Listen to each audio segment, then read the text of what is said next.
ವೀಕ್ಷಕರೇ ನಮಸ್ಕಾರ. ಮತ್ತೊಂದು ವಿಡಿಯೋಗೆ ಸ್ವಾಗತ ಸುಸ್ವಾಗತ. ವೀಕ್ಷಕರೇ, ಇದೀಗ ಎಚ್.ಡಿ. ಕುಮಾರಸ್ವಾಮಿ ಅವರಿಂದ ಸಾಲು ಸಾಲು ಆರೋಪಗಳು ಡಿ.ಕೆ. ಶಿವಕುಮಾರ್ ಮೇಲೆ ಕೇಳಿ ಬರ್ತಿರುವಂಥ ವಿಚಾರ. ದಿನ ಕೂತರೆ ಸಾಕು ಡಿ.ಕೆ. ಶಿವಕುಮಾರ್ ಮೇಲೆ ಸಾಲು ಸಾಲು ಆರೋಪಗಳನ್ನು ಎಚ್.ಡಿ. ಕುಮಾರಸ್ವಾಮಿ ಅವರು ಮಾಡ್ತಲೇ ಇದ್ದಾರೆ. ಇವತ್ತು ಒಂದು ಆರೋಪವನ್ನು ಮಾಡಿದ್ದಾರೆ. ಅದು ದೊಡ್ಡ ಮಟ್ಟದಲ್ಲಿ ಸದ್ದು ಕೂಡ ಆಗ್ತಾ ಇರುವಂಥದ್ದು. ಏನಿದು ಈ ಒಂದು ಆರೋಪ ಅನ್ನೋದನ್ನು ಈ ವಿಡಿಯೋದಲ್ಲಿ ಕ್ಲಾರಿಟಿಯಾಗಿ ನೋಡ್ತಾ ಹೋಗೋಣ. ವೀಕ್ಷಕರೇ, ನೀವು ನಮ್ಮ ಚಾನಲ್ಗೆ ಸಬ್ಸ್ಕ್ರೈಬ್ ಆಗಿಲ್ಲ ಅಂದರೆ ಈ ಕೂಡಲೇ ಸಬ್ಸ್ಕ್ರೈಬ್ ಆಗಿ, ಹಾಗೆ ಪಕ್ಕದ ಬೆಲ್ ಐಕನ್ನ ಈ ಕೂಡಲೇ ಕ್ಲಿಕ್ ಮಾಡಿಕೊಳ್ಳಿ ಅಂತ ಹೇಳ್ತೀನಿ. ವೀಕ್ಷಕರೇ, ಬಿಡದಿ ಟೌನ್ಶಿಪ್ ನೈಸ್ ಯೋಜನೆಯ ಮೂಲಕ ಈ ಸರ್ಕಾರ ಖಾಸಗಿ ವ್ಯಕ್ತಿಗಳ ಜೊತೆ ಕುಮ್ಮಕ್ಕಿನಿಂದ ಸಾವಿರಾರು ಕೋಟಿ ರೂಪಾಯಿ ಬೆಲೆ ಬಾಳುವ ಭೂಮಿಯನ್ನು ಲೂಟಿ ಮಾಡ್ತಾ ಇದೆ ಎಂದು ಕೇಂದ್ರ ಸಚಿವ ಎಚ್.ಡಿ. ಕುಮಾರಸ್ವಾಮಿ ಆರೋಪವನ್ನು ಮಾಡ್ತಾ ಇದ್ದಾರೆ. ಬಿಡದಿ ಟೌನ್ಶಿಪ್ ಯೋಜನೆಗೆ ಸಂಬಂಧಿಸಿದಂತೆ ರಾಜ್ಯ ಸರ್ಕಾರದ ವಿರುದ್ಧ ಬೃಹತ್ ಪ್ರತಿಭಟನೆ ಮತ್ತು ವಿಧಾನಸೌಧ ಚಲೋ ಹಮ್ಮಿಕೊಂಡಿದ್ದ ಜೆಡಿಎಸ್ ಮುಖಂಡರು ಮುಖ್ಯಮಂತ್ರಿ ಡಿ.ಕೆ. ಶಿವಕುಮಾರ್ ವಿರುದ್ಧ ತೀವ್ರವಾದ ವಾಗ್ದಾಳಿಯನ್ನು ನಡೆಸ್ತಾ ಇದ್ದಾರೆ. ಇನ್ನು ಫ್ರೀಡಂ ಪಾರ್ಕ್ನಲ್ಲಿ ನಡೆದಂತಹ ಪ್ರತಿಭಟನೆಯಲ್ಲಿ ಮಾಜಿ ಪ್ರಧಾನಿಗಳಾದ ಎಚ್.ಡಿ. ದೇವೇಗೌಡರು, ಕೇಂದ್ರ ಸಚಿವರಾದ ಎಚ್.ಡಿ. ಕುಮಾರಸ್ವಾಮಿ, ಜೆಡಿಎಸ್ ಯುವ ಘಟಕದ ರಾಜ್ಯಾಧ್ಯಕ್ಷ ನಿಖಿಲ್ ಕುಮಾರಸ್ವಾಮಿ ಅವರು ಸೇರಿದಂತೆ ಪಕ್ಷದ ಅನೇಕ ನಾಯಕರು, ಅಸಂಖ್ಯಾತ ಕಾರ್ಯಕರ್ತರು ಹಾಗೂ ಭೂಮಿ ಕಳೆದುಕೊಳ್ಳುತ್ತಿರುವ ಬಿಡದಿಯ ನೊಂದ ರೈತರು ದೊಡ್ಡ ಪ್ರಮಾಣದಲ್ಲಿ ಪಾಲ್ಗೊಂಡಿದ್ದರು.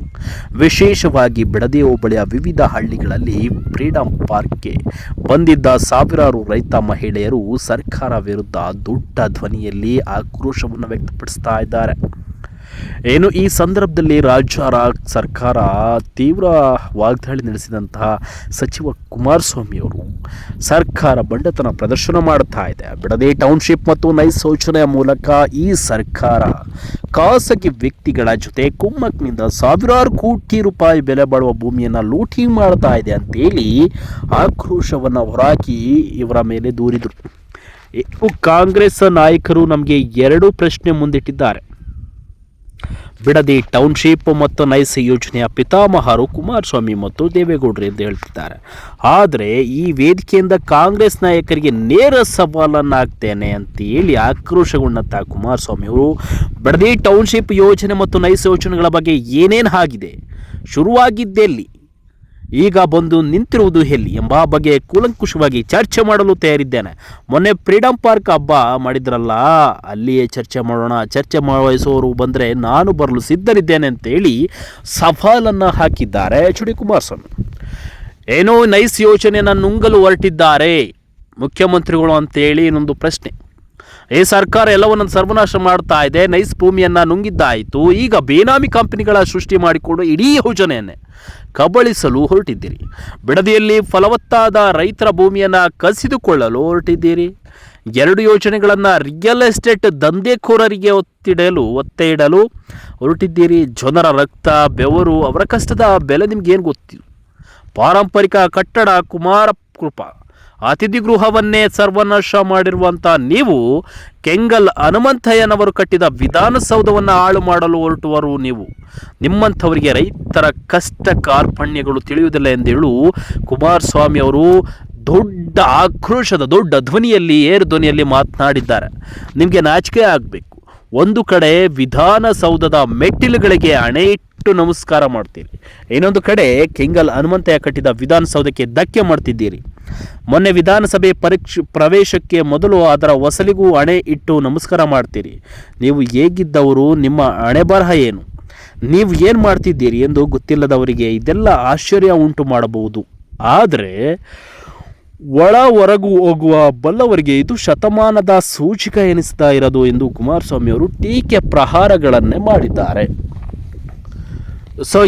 ವೀಕ್ಷಕರೇ, ನಿಮ್ಮ ಕಾಲದಲ್ಲಿ ಈ ವಿಚಾರವನ್ನು ಬಹಿರಂಗಪಡಿಸಿರುವಂಥ ಎಚ್.ಡಿ. ಕುಮಾರಸ್ವಾಮಿ ಅವರು ಈ ಕಾಲದಲ್ಲಿ ಏನಾಗ್ತಾ ಇದೆ, ಈ ಸರ್ಕಾರ ಏನು ಮಾಡ್ತಾ ಇದೆ ಅನ್ನುವ ವಿಚಾರವನ್ನು ಬಹಿರಂಗವಾಗಿ ಆಕ್ರೋಶವನ್ನು ಹೊರಹಾಕ್ತಾ ಇದ್ದಾರೆ. ಇಲ್ಲಿ ಕನಕಪುರದಲ್ಲಿ ಜಮೀನು ಮಾರಾಟ ಮಾಡಬೇಡಿ ಎಂದು ಹೇಳ್ತೀರಿ, ಆದರೆ ಬಿಡದಿಯಲ್ಲಿ ಭೂಮಿಯನ್ನು ಕಿತ್ತುಕೊಳ್ಳುವ ಒಂದು ಹೊರಟಿರುವಂಥ ವಿಚಾರ, ಈ ಬಿಡದಿ ರೈತರ ಶಾಪ ಏನು ಅನ್ನೋದು ಗೊತ್ತಾ ಅಂತೇಳಿ ಎಚ್.ಡಿ. ಕುಮಾರಸ್ವಾಮಿ ಅವರು ಆಕ್ರೋಶವನ್ನು ಹಾಕಿರುವಂಥದ್ದು. ಸೊ ಇಡೀ ನೈಸ್ ಯೋಜನೆಯ ಕನಸಿನ ಕೂಸು ಎಂಬುದರಲ್ಲಿ ಅಸತ್ಯವಿಲ್ಲ. ಆದರೆ ಇವೆಲ್ಲವನ್ನು ಕೂಡ ಡಿ ಕೆ ಶಿವಕುಮಾರ್ ಹಾಳು ಮಾಡ್ತಾ ಇದ್ದಾರೆ ಅಂತೇಳಿ ದೊಡ್ಡ ಮಟ್ಟದ ಆರೋಪವನ್ನು ಮಾಡಿದ್ದಾರೆ. ಇಡೀ ರಾಜ್ಯಕ್ಕೆ ಗೊತ್ತು, ಇಡೀ ದೇಶವೇ ಈ ದರೋಡೆಯನ್ನು ನೋಡ್ತಿದೆ. ಇತ್ತೀಚೆಗೆ ರಾಜ್ಯ ಹೈಕೋರ್ಟ್ ಏನೇನು ಅಭಿಪ್ರಾಯ ವ್ಯಕ್ತಪಡಿಸಿದೆ ಎಂಬುದು ನಿಮಗೂ ಗೊತ್ತಿಲ್ಲವೇ ಎಂದು ಸಚಿವ ಕುಮಾರಸ್ವಾಮಿ ಅವರು ಮುಖ್ಯಮಂತ್ರಿಯನ್ನ ತೀಕ್ಷ್ಣವಾಗಿ ಪ್ರಶ್ನೆಯನ್ನು ಮಾಡಿದ್ದಾರೆ. ದೇವೇಗೌಡರ ಕೂಸನ್ನು ಹಾದಿ ತಪ್ಪಿಸಿ ಯಾರಪ್ಪನಿಗೆ ಕೊಡಲು ಹೊರಟಿದ್ದೀರಿ ಡಿ ಕೆ ಶಿವಕುಮಾರ್? ಬೇನಾಮಿ ಕಂಪನಿಗಳನ್ನು ಸೃಷ್ಟಿ ಮಾಡಿಕೊಂಡು ಹೇಗೆ ಆ ಯೋಜನೆಯನ್ನು ಟೇಕ್ ಓವರ್ ಮಾಡಲು ಹೊರಟಿದ್ದೀರಿ ಎಂದು ನಮಗೆ ಗೊತ್ತಿಲ್ಲದ ವಿಷಯವಲ್ಲ. ರೈತರ ಭೂಮಿಯನ್ನು ಬೇರೆ ಕಂಪನಿಗೆ ಕೊಡಲು ರೆಡ್ ಕಾರ್ಪೆಟ್ ಹಾಕಿದ್ದು ಯಾರಪ್ಪ? D K Shivakumar. ಕುಮಾರಸ್ವಾಮಿ ಅವರ ಪ್ರಶ್ನೆ ಇದು. PMICPಗೆ ಅಧ್ಯಕ್ಷರಾಗಿರುವ ನೀವು ಏನೆಲ್ಲ ಅಕ್ರಮಗಳನ್ನು ಎಸಗಿದಿರಿ, ಯಾರ ಜೊತೆ ಶಾಮೀಲಾಗಿ ಎಷ್ಟೆಲ್ಲ ದಂಧೆಗಳನ್ನು ನಡೆಸಿದಿರಿ ಎಂಬುದು ನನಗೆ ಗೊತ್ತಿದೆ ಎಂದು ಇವೆಲ್ಲ ಫ್ರೇಮ್ ವರ್ಕ್ ಅಗ್ರಿಮೆಂಟ್ ಮತ್ತು ಯೋಜನೆ ತಾಂತ್ರಿಕ ಒಪ್ಪಂದವನ್ನು ಉಲ್ಲಂಘಿಸಿ ಎಷ್ಟೆಲ್ಲ ಅಕ್ರಮಗಳನ್ನು ಎಸಗಿದ್ದೀರಿ ಎಂಬುದು ನನಗೆ ಗೊತ್ತಿದೆ. ಇಂತಹ ಕೆಟ್ಟ ಯೋಗ್ಯತೆ ಹೊಂದಿರುವ ನೀವು ನನ್ನನ್ನು ಮತ್ತು ದೇವೇಗೌಡರನ್ನ ಪ್ರಶ್ನೆ ಮಾಡಲು ಧೈರ್ಯ ತೋರ್ತೀರಿ, ನಾಚಿಕೆಯಾಗಲ್ವೇ ಎಂದು ಕೇಂದ್ರ ಸಚಿವರು ಕಿಡಿಕಾರಿರುವಂಥ ವಿಚಾರ. ದೊಡ್ಡ ಮಟ್ಟದಲ್ಲಿ ಭವಿಷ್ಯ ಇದೊಂದು ಚರ್ಚೆಗೆ ಸಿದ್ಧ. ಬನ್ನಿ ಮಾತನಾಡೋಣ. ಬೆಂಗಳೂರು ನಗರವನ್ನು ನೀವು ನಗರಾಭಿವೃದ್ಧಿ ಸಚಿವರಾಗಿ ಸಿಂಗಾಪುರ ಮಾಡಿದ್ದನ್ನು ನೋಡಿದ್ದೇನೆ. ಹಾಗೆಯೇ ಈಗ ಬ್ರಾಂಡ್ ಬೆಂಗಳೂರು ಮಾಡಲು ಹೊರಟಿದ್ದೀರಿ. ಆದರೆ ಇದನ್ನು ಹೇಗೆಲ್ಲ ದುರ್ಬಳಕೆ ಮಾಡಿಕೊಂಡು ಆಸ್ತಿ ಲೂಟಿ ಮಾಡಲು ಹೊರಡ್ತೀರಿ ಎಂಬುದನ್ನು ನಾನು ಕೂಡ ನೋಡ್ತಿದ್ದೀನಿ. ಬೆಂಗಳೂರಿನ ಸುತ್ತಮುತ್ತ ಎಷ್ಟು ಜಮೀನನ್ನು ಲೂಟಿ ಹೊಡೆದಿದ್ದೀರಿ ಎಂಬ ವಿಚಾರವನ್ನು ಚರ್ಚೆ ಮಾಡೋಣ ಬನ್ನಿರೇ. ದೇವೇಗೌಡರು ರಾಜಕೀಯಕ್ಕೆ ಬಂದಾಗ ನೀವೆಲ್ಲಿದ್ರಿ? ದೇವೇಗೌಡರು ಮನಸ್ಸು ಮಾಡದಿದ್ದರೆ ಅರ್ಧ ಬೆಂಗಳೂರು ನಗರವನ್ನೇ ಖರೀದಿ ಮಾಡ್ಬೋದಿತ್ತು. ಆದರೆ ಅವರು ರಾಜಕೀಯ ದಾರಿಯನ್ನು ಬೇರೆಯಾಗಿತ್ತು ಎಂದು ಒಂದು ಸ್ವಲ್ಪ ಆಕ್ರೋಶವನ್ನು ಹೊರಹಾಕಿದ್ದಾರೆ. ಸೊ ಡಿ ಕೆ ಶಿವಕುಮಾರ್ ಇಂತಹ ಒಂದು ಪ್ರಕರಣಗಳಲ್ಲಿ ಇದ್ದಾರೆ ಅಂತೇಳಿ, ಇಂತಿಂಥ ವಿಚಾರಗಳನ್ನು ಮಾಡಿದ್ದಾರೆ ಅಂತೇಳಿ ಕೂಡ ಆಕ್ರೋಶವನ್ನು ಹೊರಹಾಕಿದ್ದಾರೆ. ಇನ್ನು ಲುಲು ಮಾಲ್ ಕೆಳಗಿನ ಹೈಟೆನ್ಷನ್ ವೈರ್ ಬಗ್ಗೆ HD ಕುಮಾರಸ್ವಾಮಿ ಅವರು ಆಕ್ರೋಶವನ್ನು ಹೊರಹಾಕ್ತಿದ್ರು. JDS ರೈತರ ಪಕ್ಷ ರಿಯಲ್ ಎಸ್ಟೇಟ್ ದಂಧೆಕೋರರು, ಬ್ರೋಕರ್, ದಳ್ಳಾಳಿ, ಭೂಕಳ್ಳರಿಂದ ಕಟ್ಟಿದ ಪಕ್ಷ ಅಲ್ಲ. ನನ್ನನ್ನು ಕರೆಂಟ್ ಕಳ್ಳ ಎಂದು ಹೇಳ್ತಿದ್ದೀರಿ. ಲುಲು ಮಾಲ್ ಕಟ್ಟಿದ್ದೀರಲ್ಲ, ಅದರ ಒಳಗೆ ಕೆಳಗಡೆ ಹೈಟೆನ್ಷನ್ ವೈರ್ ಹೋಗಿದೆಯಲ್ಲ, ಅದನ್ನು ಭೂಮಿಯಲ್ಲಿ ಊತು ಹಾಕಲು ಎಷ್ಟು ಅಕ್ರಮ ಮಾಡಿದ್ದೀರಿ ಎಂಬುದನ್ನು ಸ್ವಲ್ಪ ಹೇಳುವಿರ? ಇಂತಹ ಮಹಾನ್ ಅಕ್ರಮಗಳನ್ನು ಎಸಗಿರುವ ನಿಮ್ಮ ವಿರುದ್ಧ ಏನು ಪೋಷನ್ ಅಂಟಿಸಬೇಕು ಎಂದು ಸ್ವಲ್ಪ ಹೇಳ್ತೀರಾ ಎಂದು ಕುಮಾರಸ್ವಾಮಿ ಅವರೇ ಗುಡುಗಿರುವಂಥದ್ದು.